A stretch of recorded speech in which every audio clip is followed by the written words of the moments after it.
कामचोर बहू। कांता बहन की दो बहुएं थी, बड़ी कल्पना और छोटी प्रिया। कल्पना का जैसा नाम वैसा ही काम।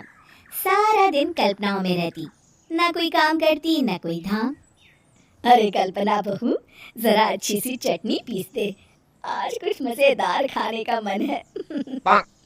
पेट में जलन हो जाएगी माँ जी बुढ़ापे में, और वैसे भी मेरा काम करने का वक्त शाम का है, अब प्रिया को ही बोल दो। इतना कहकर कल्पना वहां से चली जाती है। कांता कल्पना के ऐसे रवैये से काफी परेशान रहती हैं। मैं बना देती हूँ माँ चटनी, ऐसा बोलकर प्रिया माँ को चटनी बनाकर प्लेट में खाने को देती है कि तभी वहाँ कल्पना आ जाती है। अरे वाह चटनी, जरा चख कर तो देखो, बड़े दिन हो गए। अरे नहीं बहू, तू तो रहने ही दे चटनी खाना, पेट में जलन हो जाएगी। इतना कहकर कांता और प्रिया दोनों हंसने लगते हैं। कल्पना सारा दिन या तो मोबाइल में यूट्यूब देखती या फिर सोती रहती। उसका कमरा भी बिखरा और गंदा रहता। एक दिन कल्पना का पति अशोक उससे कहता है, अरे कल्पना, जानवर भी उस जगह को साफ कर लेता है जहाँ वो बैठता है, तुम तो इंसान हो, कैसे इतने गंदे कमरे में रह लेती हो? देखो सारा सामान यहाँ वहाँ बिखरा पड़ा है।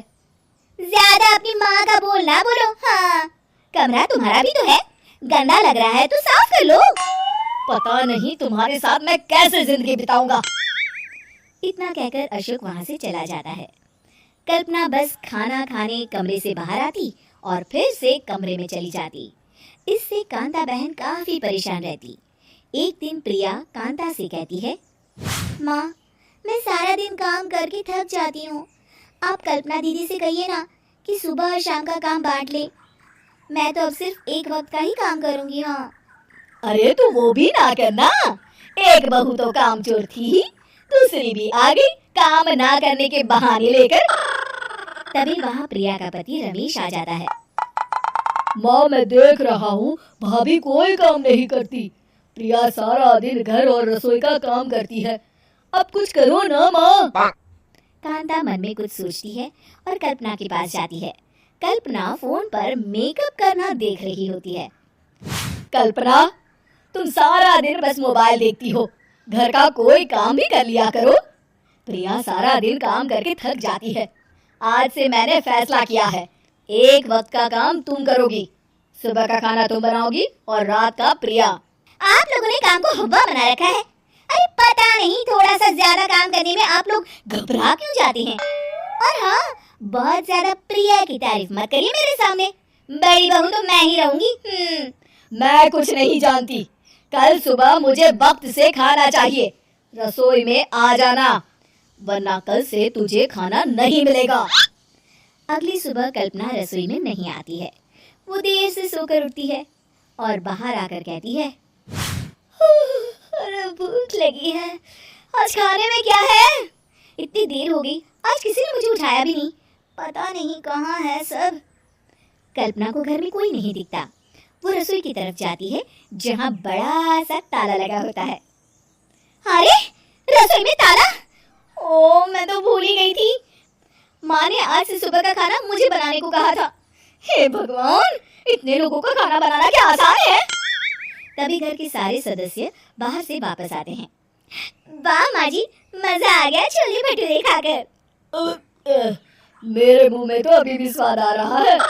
अरे कल्पना, तेरे भरोसे रहते तो हम तो भूखे ही रह जाते। कल्पना को बहुत गुस्सा आ जाता है। अब बहुत हो गया, आज से मैं अपनी रसोई अलग कर रही हूँ, मैं अपना खाना खुद बना लिया करूँगी।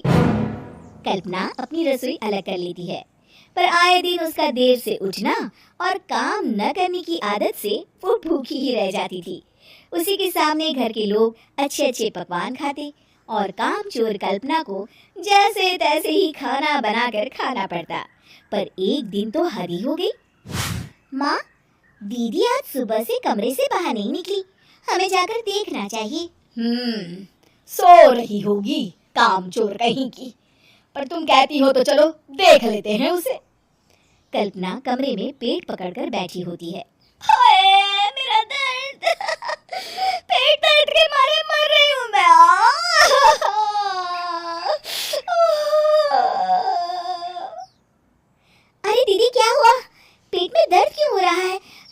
डॉक्टर को दिखाया आपने?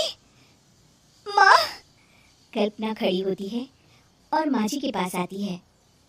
मुझे माफ कर दीजिए, अब से मैं सारे काम में मदद करूंगी, कभी आलस और काम चोरी नहीं करूंगी। हाँ हाँ, वो तो ठीक है, लेकिन अचानक क्या हो गया जो तू काम करने को तैयार हो गई? कामचोर कल्पना। माँ, लगातार बासी और उल्टा पुल्टा खाना खाने के कारण मेरे पेट में इन्फेक्शन हो गया है। काम न करना पड़े इसलिए मैं 2 दिन का खाना एक दिन ही बना लेती थी। बासी और खराब खाना खाने के कारण लेने के देने पड़ गए। पेट में दर्द हो रहा है। चलो अच्छा हुआ, देर आए दुरुस्त आए।